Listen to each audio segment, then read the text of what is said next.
और आज की सुबह फिर से साइकिल में हवा निकल चुकी थी। बट कल हमने चेक नहीं किया था, बट ये पंक्चर ही था। और फिर आज फाइनली हमने इसका ट्यूब चेंज किया। और आज भी मुझे लगा था कि शायद हवा ही निकली है, बट मैंने जब हवा भरा तो 10 मिनट के बाद ही पूरी हवा निकल गई। तो फिर मैंने ट्यूब ही चेंज कर दिया इसका। और फाइनली साइकिल फिट होने के बाद फिर मैं निकल चुका था आगे के लिए। और यहाँ से लगभग 3 किलोमीटर की डिस्टेंस पे गल्फ ऑफ खमगात का किनारा था, वहाँ पे जाना था, जहाँ से हमारी बोट लगभग 8 बजे का टाइमिंग था कि 8 बजे वहाँ से बोट चलेगी। और ये इस रास्ते से हो कर के फिर हम लोग पहुँच गए फाइनली किनारे पे। और ये जो बोट देख रहे हैं, इसी बोट से हम लोग उस पार जाएंगे। तो अभी पानी है नहीं, तो हाई टाइड आने का वेट कर रहे हैं। तो जैसे ही पानी आती है फिर हमारी बोट निकलेगी यहाँ से। एक्चुअली यहाँ पे काफ़ी पैदल परिक्रमावासी भी थे। और जब मैं वहाँ पे पहुँचा तो टोटल 9 साइकिलिस्ट थे जो कि साइकिल से परिक्रमा कर रहे थे। और ये लंबी लाइन लगी हुई थी बोट में जाने के लिए। और ये ऑलरेडी 4 साइकिल लोड हो चुकी थी और मैं दूसरे बोट पे जाने के लिए तैयार हो चुका था। और ये फाइनली मेरी साइकिल भी लोड हो गई है यहाँ पे, और मेरी बोट भी निकल चुकी है यहाँ से।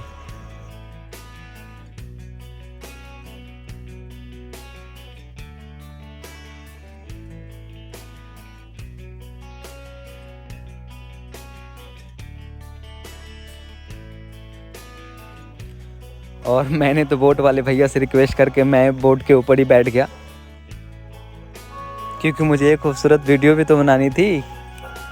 और जो बोट मेरे से पहले निकली थी वो बोट एक्चुअली ख़राब पड़ गई थी। तो फिर मैं जिस बोट पे था उस बोट ने दूसरे वाले बोट को टो कर करके उस पार कराया। और ये अंकल तो ऐसे दिख रहे थे जैसे ये खुद ड्राइव कर रहे हो।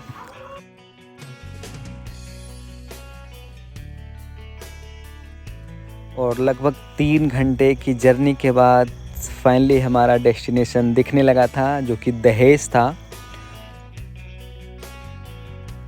और यहाँ से उतरने के बाद फिर मैं निकल गया था मीठी तलाई के लिए, जहाँ पे नर्मदा माँ का टेम्पल है। और ये मैं पहुँच गया था मीठी तलाई, जो कि किनारा से लगभग 1 किलोमीटर का डिस्टेंस था। और इसी जगह पे लंच करने के बाद फिर मैं आगे भरूच के लिए निकला था, जो कि दहेज से 40 किलोमीटर का डिस्टेंस था। और दहेज से भरूच जाने का एक्सपीरियंस बहुत ही ख़राब रहा, क्योंकि रोड के दोनों साइड ना ही पेड़ दिख रहे थे, ना ही कहीं पे स्टॉल दिख रहा था, ना कोई ढाबा दिख रहा था। तो फाइनली हमने एक जियो का पेट्रोल पंप दिखा।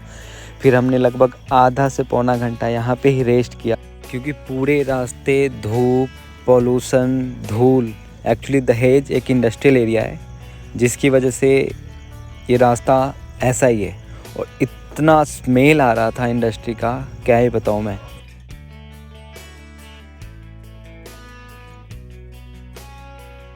और इसी बीच रास्ते में मैंने डिसाइड किया कि भरूच ना रुक करके भदभुत में ही रुकते हैं, जो कि नर्मदा नदी के तट पे ही था।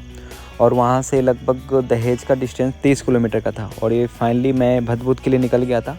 एक्चुअली भरूच से जस्ट 15 किलोमीटर पहले ही एक रास्ता कट हो रहा था, जो कि भदभुत के लिए जाता था।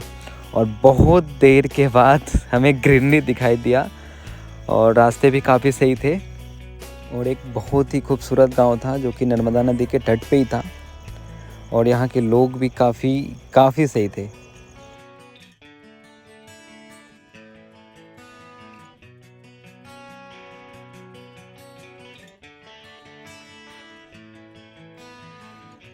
और ये जगह था आज का हमारा नाइट स्टे का।